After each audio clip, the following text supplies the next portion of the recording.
रुपेश सांखे जुड़ रहे हैं, इलारा कैपिटल के वाइस प्रेसिडेंट, और पावर सेक्टर्स को बहुत मजबूती से, बहुत पावरफुल तरीके से ट्रैक करते हैं। रुपेश, गुड मॉर्निंग, कैसे हैं आप? Good morning. I am fine. आप कैसे हो? बहुत बढ़िया, बहुत बढ़िया। रुपेश, काफी दिनों बाद बात हो रही है। सबसे पहले ये बताइए, अभी तक अदानी ग्रीन में स्टेक सेल हुआ, हमने देखा जेएसडब्ल्यू एनर्जी बातचीत कर रहा है, टाटा पावर ने कुछ वैल्यू अनलॉकिंग की रिन्यूएबल्स में, अब एनटीपीसी में वैल्यू अनलॉकिंग की बात आ रही है। पहले आप वैल्यू अनलॉकिंग को कैसा देखते हैं आप, क्योंकि सरकार भी अब पीछे नहीं है अपने अच्छे एसेट्स को मोनेटाइज करने में। या एनटीपीसी का अगर आप मार्केट वैल्यू देखेंगे तो उसमें एनटीपीसी का रिन्यूएबल को मार्केट ने अभी तक वैल्यू नहीं दी। अगर आप बाकी कंपनीज को देखेंगे, अदानी ग्रीन या टाटा पावर, जेएसडब्ल्यू, उनको मार्केट ने काफी अच्छा वैल्यू देना चालू किया। तो उस हिसाब से एनटीपीसी का जो वैल्यूएशन चल रहा है उसमें जो एग्जिस्टिंग उसके जो ऑपरेशनल एसेट्स है, रेगुलेटेड एसेट, उसको ही वैल्यू दी है। और अभी एनटीपीसी का कैपेसिटी 2000 मेगावाट है और उनका टारगेट है 60,000 मेगावाट बाय 2030। और उनको एक ऑपरेशनल बेनिफिट मिलता है, बैलेंस शीट स्ट्रांग है, उनको कॉस्ट ऑफ डेट भी कम होगा and they have execution track record also.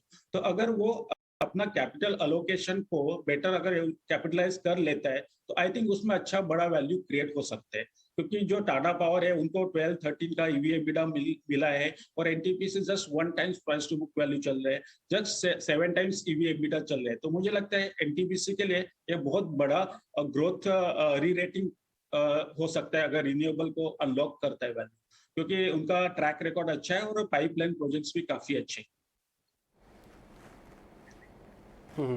Sir, एक चीज़ आपसे और पता करनी थी, ये जैसे थोड़ा भी अनलॉकिंग करते हैं तो शेयर के जो भाव हैं वो आपको लगता है कि 15-15, 20-20% तक अपमूव हो सकते हैं? जैसे एनटीपीसी के अंदर हमने देखा है, न्यूज़ आने के बाद वो चल रहा है, अमूमन ये शेयर पहचाना इसलिए जाता है कि शेयर चलता नहीं है ना। तो आप मेरे को जरा बताइए, जहाँ जहाँ पे अनलॉकिंग इस तरह से रिन्यूएबल का हो रहा है वहाँ पे और कितनी गुंजाइश होती है शेयर चल जाएगा, और एक रफ आइडिया कितना चल सकता है ये शेयर? अभी का जो बेस्ट प्राइस है जो मार्केट हम लोग देख रहे हैं ₹1 अगर हम लोग ऑप्शन वैल्यू देखते हैं, अगर एनटीपीसी 60,000 मेगावाट कर लेता है 2032 को और उसको अगर डिस्काउंट वैल्यूएशन लेके आता है FY24 तक, तो उसका ऑप्शन जो वैल्यू क्रिएट होता है वो ₹55 पर शेयर, जो मार्केट ने अभी प्राइस इन नहीं किए। और अगर उसको 2032 के अगर पर्सपेक्टिव से देखेंगे तो उसमें ₹130 का वैल्यू अपसाइड आ सकता है। ये जस्ट ऑप्शन वैल्यू जो बाकी स्टॉक्स को मिले लेकिन एनटीपीसी को नहीं मिला है। तो मुझे लगता है नियर टर्म ये ₹55 का अपसाइड आ सकता है अगर वैल्यू, अगर रिन्यूएबल में कुछ स्ट्रेटेजिक इन्वेस्टर आता है या आईपीओ का प्लान करता है, तो ये ₹55 इज ऑप्शन वैल्यू। हम लोग उस रिन्यूएबल को दे सकते हैं 2 इयर्स फॉरवर्ड पे, 10 इयर्स फॉरवर्ड पे उसका वैल्यूएशन ₹130 हो सकता है।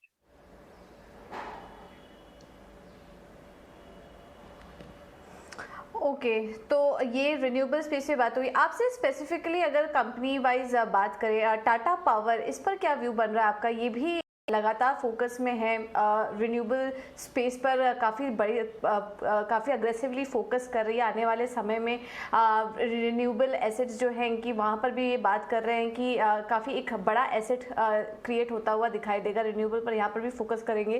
टाटा पावर पर अगर स्पेसिफिकली बात करें तो वहाँ पर क्या व्यू बन रहा है आपका? यहाँ स्टॉक में भी हाल फिलहाल अच्छी तेज़ी देखने को मिली है। अगर रिन्यूएबल पर इतना ज़्यादा फोकस करेंगे तो आने वाले समय में टाटा पावर में किस तरह की चाल दे सकते हो? वैल्यूएशन के लिहाज से कितना आकर्षक लग रहा है? टाटा पावर का पूरा वैल्यू चेन में प्रेजेंस है, सोलर सेल्स से मॉड्यूल्स तक लेके solar EPC, rooftop. So company का प्रेजेंस एंटायर वैल्यू चेन में, खाली पॉलीसिलिकॉन और इनगोट नहीं है, वेफर्स। अदरवाइज वो पूरा वैल्यू, इसलिए अगर लास्ट टाइम हम लोग उनका डील हुआ था रिन्यूएबल में, उसका वैल्यूएशन 34,000 करोड़ का आया था at a 14 times EV EBITDA multiple. उनके बाकी जो एसेट्स है, रेगुलेटेड एसेट्स है, जो एज पर सीआर रेगुलेशन चल रहा है, और जो इश्यूज मुंद्रा में है उसमें हम लोग ने देखा है कि जो 20% पीएलएफ था लास्ट ईयर वो अभी 50% पे आ गया है। तो उसमें इश्यूज काफी एड्रेस हो रहे हैं। कोल का सब्सिडियरी वो काफी अच्छा कर रहे हैं। तो मुझे लगता है ओवरऑल अगर वैल्यूएशन की बात करते हैं तो टाटा पावर का ये वैल्यूएशन काफी अच्छा लग रहा है।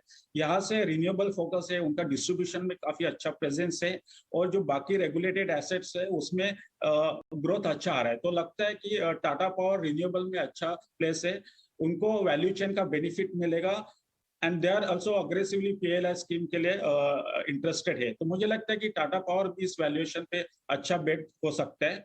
और they also have opportunity on the other business vertical, like distribution में अच्छा है, देन सोलर ईपीसी में बड़ा स्ट्रॉन्ग प्रेजेंस है, then solar generation and the entire value chain. तो हमें लगता है टाटा पावर भी एक अच्छा स्टॉक है इस लेवल पे। बहुत बढ़िया। जाने से पहले रुपेश अपने 2-3 stock ideas, top stock ideas preference के हिसाब से बता के जाए, नेक्स्ट 1 ईयर में कितना पैसा बन सकता है उसमें?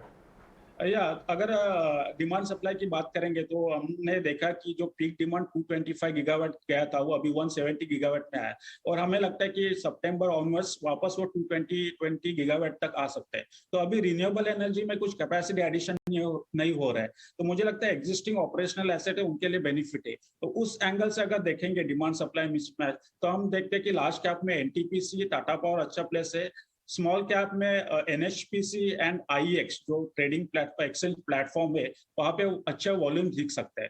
तो हम जाएंगे कि NTPC, Tata power, NHPC and IEX India, ये स्टॉक्स को हम लोग अच्छी तरह से देख सकते हैं 1 साल के टाइम होराइजन में, और यहाँ पे 30 to 40% का अपसाइड दिख सकता है। 30 to 40% आईएक्स का। Thank you very much Rupesh अपने समय के लिए। आइए एक बार